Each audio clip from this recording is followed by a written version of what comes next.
And finally, Vicky. Thank you. I didn't quite expect that, I have to admit. And I'm very grateful to Kate for having already covered a number of areas which, of course, completely contradict everything that we just heard from Suzanne. But the interesting thing about the Leave campaign is that it just gives you all those facts as if they are facts, whereas, of course, they're not. Now, if it was correct that women have done badly being subjected to laws from the European Union, then the TUC, which of course cares hugely about rights of workers and rights of women, wouldn't be in favour of staying and would not be publishing documents which remind us that in 1984 the UK government was forced to include equal pay for work of equal value in the Equal Pay Act of 1970, which of course is exactly what Kate was telling us earlier, because the original act had only given women a right to equal pay with men doing the same job or in the same grade as them, not actually valuing what you were doing differently. And there was, of course, a very famous case, because of this, of the Birmingham council workers, where the women cleaners were paid a third of the men rubbish collectors. And of course, they argued very, very successfully under this act that they were doing something which was of equal value, and they won. Of course, a bit of a problem with Birmingham, and I don't know what happened to cancer rates, but nevertheless, it was a very unfair thing to do, and could force them, whatever had been pushed onto the UK by the EU. Also, of course, the EU law has helped women working part-time gain equal pay and benefits compared to full-timers. I mean, it's not perfect. Of course, the problem is that part-time workers often get forgotten, they don't get trained, and that's why they earn an awful lot less, but at least they have proportionately the right holiday pay, equivalent to what it would have been as a percentage of what a full-time worker. Sorry, we can't hear.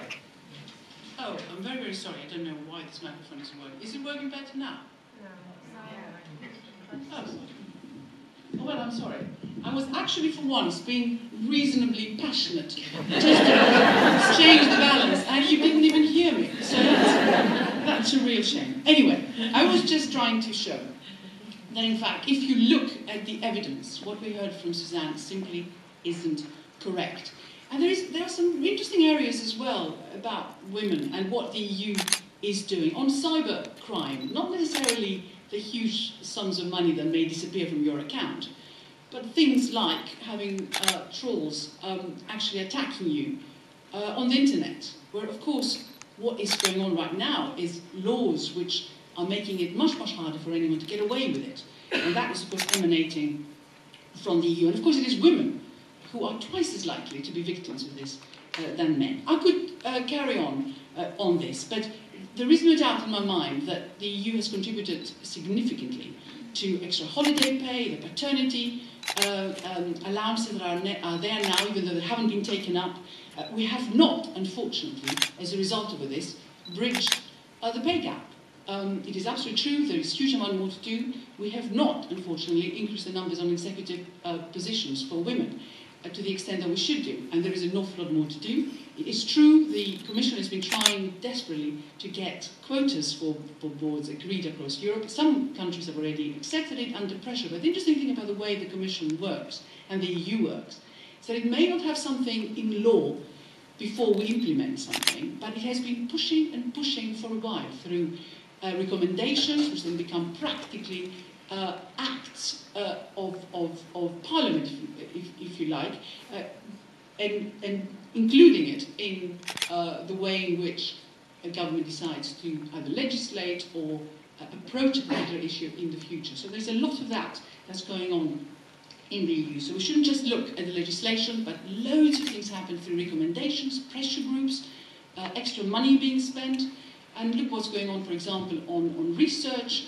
and development and education, where women are being promoted very significantly right now with scholarships and other money that is available to ensure that they have better chance of doing well in Europe. But I can leave all that aside, because clearly there are things to do with women, and there are things that are very, very positive in terms of the way that they have influenced working practices. But the truth is, in terms of achieving the other things we want to achieve, proper equality, but also women being properly empowered because they earn just as much as the men and have an increased prosperity to look forward to, we need to grow. And we need to grow, not just for that, we need to grow to be able to pay for our children's education. I'm afraid I'm one of those migrants who has contributed to this population increase that Suzanne doesn't really like. Oh, come on, that's not fair. It is completely fair. I have produced 5 children, so I am in one of those statistics. I won't tell you the huge number of grandchildren too. Suzanne will be horrified. But of course, the question is, do we have too many people in this country? First of all, only 10%, if not less, of our land is occupied at present. If we don't have enough houses, it's because we've been useless in planning and we simply have not produced enough.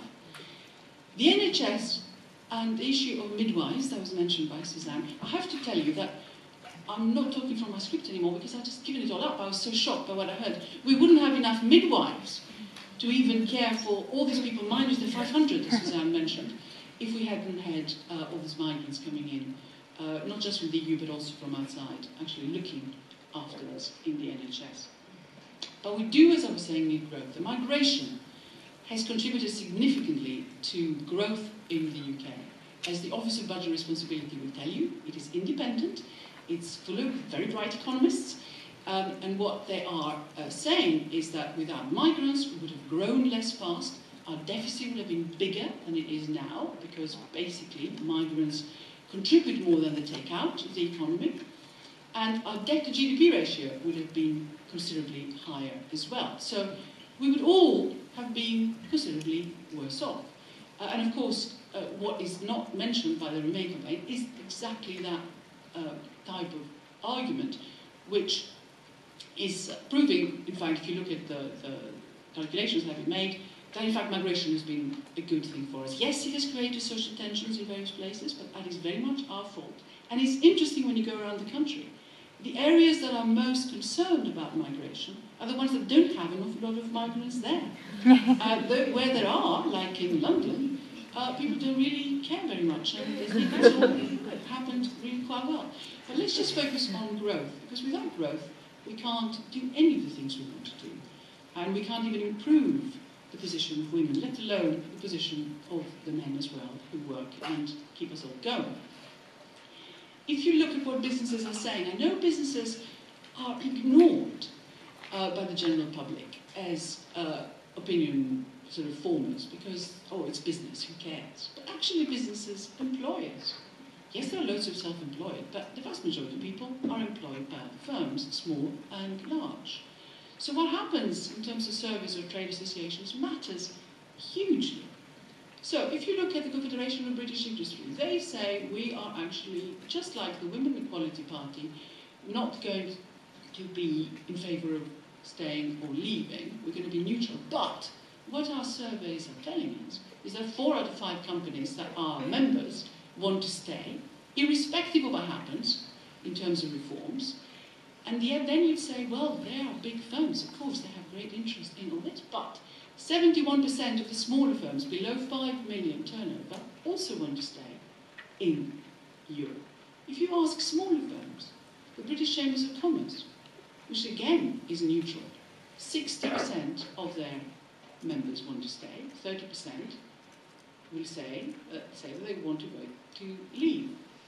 That is again the vast majority wanting to stay, and that gets repeated across all sorts of trade associations. The Manufacturers Association, the EEF, is actually campaigning strongly for staying in, irrespective of what the agreement may be in terms of reforms and so on in the future. So what we've seen is that in terms of companies that are going to employ us and are going to invest and are going to pay their taxes, hopefully, we do find that they see staying in Europe as being positive for us and for the economy. And it matters, because it is on that basis and on the taxes they might pay and on the people they employ and the taxes that we pay that we can then redistribute things the way that we want to be the nation we want to be. And one final thing about women. It is very, very interesting what was said about the pictures that are shown in the leaflet that went around. Women in a shopping basket and without a head. But women do care, like men do care, what it is that they pay. The real benefits of Europe have come from lower prices than we would otherwise pay. You may think, well, who cares about that? Well, actually, we all do. I presume you go on holiday. Airline costs have come down hugely. Mobile telephone costs have come down. Why? Because Europe has insisted on opening up the markets, ensuring there is proper competition and that there is proper level playing field. We, on our own, couldn't have forced that to the rest of Europe. And I think that is something that we mustn't forget, and there is much more that will be done in the future in that area as Europe continues to push down that.